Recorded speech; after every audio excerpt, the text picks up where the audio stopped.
আজ বানাবো ডিমের ডেভিল। ফার্স্টে একটা ডিম নিয়ে আমি সেটাকে সেদ্ধ করতে বসিয়ে দিলাম। একটা বাটি দিয়ে ডিমটাকে আমি ঢেকে দিয়েছিলাম যাতে ডিমটা চারিদিক দিয়ে ভালোভাবে সেদ্ধ হয়ে যায়। তারপর কড়াইতে সাদা তেল দিয়ে জিরে ফোড়ন দিয়ে দিলাম। তারপর পেঁয়াজ কুচি, কাঁচা লঙ্কা কুচি এবং সেদ্ধ করে রাখা আলুটা দিয়ে দিলাম।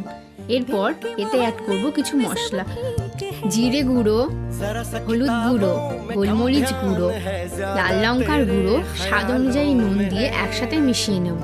সব মশলা মেশানো হয়ে গেলে আমি নামানোর আগে একটু টমেটো সস দিয়ে দিয়েছিলাম, সেটাকেও ভালোভাবে মিশিয়ে দেব।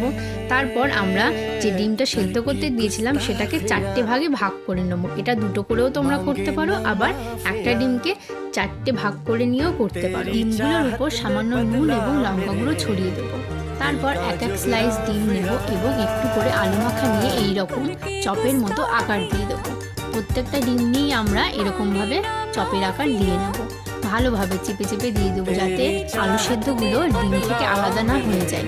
তারপর একটা বাটিতে সামান্য নুন আর লঙ্কা গুঁড়ো দিয়ে কর্নফ্লাওয়ারের একটা পাতলা ব্যাটার তৈরি করে নেব।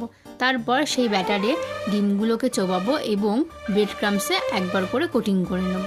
এইভাবে প্রত্যেকটা ডিমই আমরা একবার কর্নফ্লাওয়ারে, তারপর ব্রেড ক্রাম্বসে কোট করে নেওয়ার পর সাদা তেলে ডিপ ফ্রাই করে নেব। এই পিঠ ওই পিঠ দুপিঠই আমাদেরকে আস্তে আস্তে ভালোভাবে ভেজে নিতে হবে, তাহলেই তৈরি হয়ে যাবে আমাদের ডিমের ডেভিল। আর এটা কিন্তু পুরো অনুষ্ঠান বাড়ির মতো খেতে হয়েছিল। এরকম ভিডিও আরও দেখতে হলে আমার চ্যানেলটা সাবস্ক্রাইব করে দিও আর ভিডিওটাতে একটা লাইক করে যেও।